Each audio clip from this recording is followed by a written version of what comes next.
জানেন কি প্রভু জগন্নাথ কেন গজবেশ ধারণ করেন?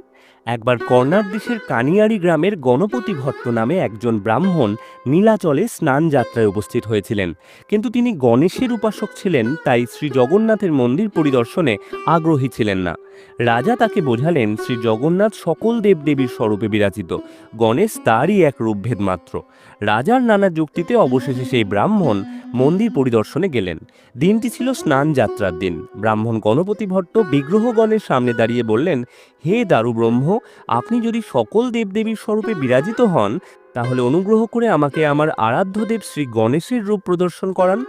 এরপরই ঘটে গেল এক অলৌকিক ঘটনা। শ্রী জগন্নাথ দেব ব্রাহ্মণের প্রতি কৃপা প্রদর্শনের সংকল্প করে নিজেকে গণেশ রূপে পরিবর্তিত করেন।